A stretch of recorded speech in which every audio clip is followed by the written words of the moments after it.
नमस्कार। Paediatric occupational therapy के इस प्लेटफॉर्म पे आज चर्चा के विषय है आई कांटेक्ट। आई कांटेक्ट का ना होना या आई कांटेक्ट को अवॉइड करना ऑटिज्म का एक प्रमुख लक्षण माना जाता है। यह ऑटिज्म का एक ऐसा चिन्हित बिहेवियर है जो बच्चों के विकास के शुरुआती दौरान से ही मौजूद रहता है। कई बच्चे इस ओर इशारा करते हैं कि आई कांटेक्ट से उन्हें डिस्कम्फर्ट और स्ट्रेस होता है। ऐसे में इस बढ़े हुए एंजाइटी के कारण उनके अपने इस इमोशन को फीलिंग्स को एक्सप्रेस कर पाना और भी कठिन हो जाता है। यद्यपि आई कांटेक्ट की समस्या का कारण सोशल डिले को माना जाता है, लेकिन यह बात भी उतना ही सच है कि प्रत्येक सोशल बिहेवियर का भी एक न्यूरल रूट कॉज होता है, जिसमें सेंसेशन एक काफ़ी महत्वपूर्ण भूमिका निभाता है। रिसर्च में यह सिद्ध हो चुका है कि ऑटिज्म में सब कॉर्टिकल सिस्टम असमान रूप से सक्रिय होते हैं। सब कॉर्टिकल सिस्टम ब्रेन का वह भाग है जो हमें दूसरों के इमोशन को समझने में मदद करता है। यह परिचित चेहरों के प्रति प्राकृतिक आकर्षण के लिए भी जिम्मेदार होता है।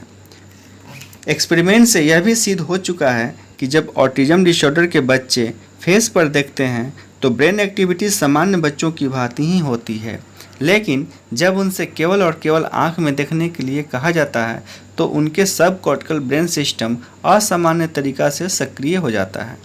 इन तथ्यों से यह निष्कर्ष निकलता है कि ऑटिज्म डिसऑर्डर के बच्चों में आई कांटेक्ट का एवॉइडेंस एक प्रतिक्रिया की तरह है जो उन्हें असुविधाजनक तीव्र सेंसेशन के व्याकुल करने वाले प्रभाव से अपने आप को बचाती हैं।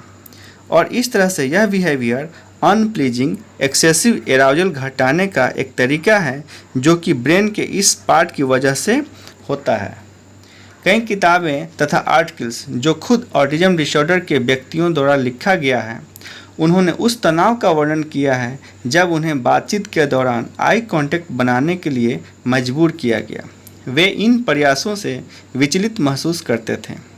हालांकि कुछ शोधों के निष्कर्ष में आई कांटेक्ट को असहज सेंसेशन नहीं पाया गया, फिर भी ज़्यादातर शोध इस बात का समर्थन करते हैं कि ऑटिज्म डिसऑर्डर के बच्चों को आई कांटेक्ट के लिए मजबूर करने से उनमें और ज़्यादा एंजाइटी उत्पन्न होता है।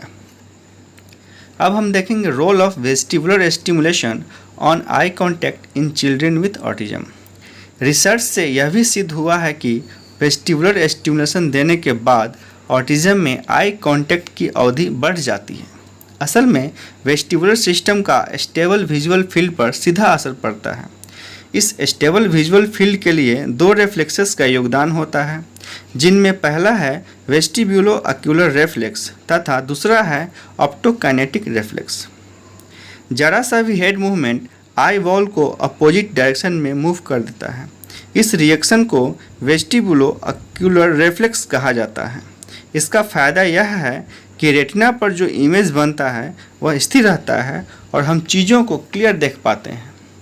दूसरा परिस्थिति यह होता है कि जब हम मोशन में होते हैं तब हमारा हेड तो स्थिर होता है पर चीज़ें मूव करती हुई प्रतीत होती हैं। इस कारण से आई बॉल में साइड बाय साइड जो मूवमेंट होती है उसे ऑप्टोकाइनेटिक रिफ्लेक्स कहते हैं। और इसका भी यही फ़ायदा होता है कि रेटिनल इमेज स्टेबलाइज रहती हैं और हम चीज़ों को क्लियर देख पाते हैं। अब हम देखेंगे ऑक्यूपेशनल थेरेपी का आई कांटेक्ट के डेवलपमेंट में क्या योगदान है। अब तक हमने यह जाना कि आई कांटेक्ट बनाना कुछ ऑटिज्म के बच्चों के लिए एक अनकंफर्टेबल सेंसेशन की तरह है, जबकि कुछ बच्चों के लिए ऐसा नहीं है। इसलिए सबसे पहले हमें यह सुनिश्चित करना होगा कि आई कांटेक्ट बनाने के प्रति उनका रिएक्शन कैसा होता है। यहाँ हमें दो तरह का रिएक्शन देखने को मिल सकता है। पहला यह कि आई कांटेक्ट बनाना बच्चा में असहज फीलिंग्स उत्पन्न करता है। दूसरा रिएक्शन यह देखने को मिल सकता है कि आई कांटेक्ट बनाने से बच्चा बेहतर अटेंशन और परफॉर्मेंस का प्रदर्शन करता है। पहले कंडीशन में आई कांटेक्ट के लिए फोर्स ना करना ही सही शुरुआत होता है। उनमें दूसरे संकेतों के माध्यम से हमें जानना पड़ता है कि वे अटेंशन दे रहे हैं या नहीं। ऐसे बच्चों को यह सिखाया जा सकता है कि वे दूसरे किसी संकेत के माध्यम से यह बताने में मदद करें ताकि यह जाना जा सके कि वे हमारे निर्देशों को ले पा रहे हैं कि नहीं। उन्हें आई कांटेक्ट के लिए फोर्स करने के बजाय इस कंसेप्ट को उनके प्रतिदिन के अभ्यास में शामिल किया जाए ताकि उनको किसी भी अननेसेसरी स्ट्रेस से बचाया जा सके। दूसरे कंडीशन में अगर हमें यह लगता है कि आई कांटेक्ट बनाने से बच्चों का अटेंशन और परफॉर्मेंस बेहतर हो रहा है, तो आई कांटेक्ट के लिए इंटरवेंशन देना थेरेपी का अच्छा शुरुआत माना जाएगा। इसके लिए ऑक्यूपेशनल थेरेपिस्ट 2 रणनीति पर वर्क कर सकते हैं। पहला, to inhibit the subcortical system.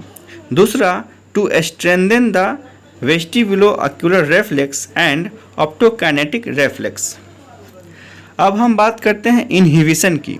तो हमने यह जाना कि सबकॉर्टिकल सिस्टम असामान्य रूप से सक्रिय होता है। हम इनहिबिशन मेथड से उसके सोशियो इमोशनल फंक्शंस को उभार सकते हैं। उदाहरण के लिए लीनियर, रिदमिक और लो एम्पलीट्यूड का मोशन एक इनहिबिशन मेथड है जो जिम बॉल या स्विंग या स्केटबोर्ड पर अचीव किया जा सकता है। यानी जिम बॉल या स्विंग या स्केटबोर्ड पर स्लो, रिदमिक और लो एम्पलीट्यूड के मोशन के साथ एक्टिविटी कंबाइन करके आई कांटेक्ट को फैसिलिटेट किया जा सकता है। एंगुलर मोशन वेस्टिबुलो-ऑक्यूलर रेफ्लेक्स को मैच्योर बनाने में मदद करता है तथा आई हेड डिसोसिएशन भी डेवलप करता है, जिससे आई कांटेक्ट और आसान हो जाता है। उदाहरण के लिए 1 पॉइंट सस्पेंडेड स्विंग पर हाफ स्पिन मोशन के साथ एक्टिविटी कंबाइन करके इस रिएक्शन को प्राप्त किया जा सकता है। उसी तरह ऑप्टोकाइनेटिक रेफ्लेक्स को भी फैसिलिटेट करके आई कांटेक्ट की अवधि को बढ़ाया जा सकता है। इसके लिए सिंपल स्टैंडिंग या सिटिंग पोजीशन से किसी मूविंग टारगेट को हिट करना होता है।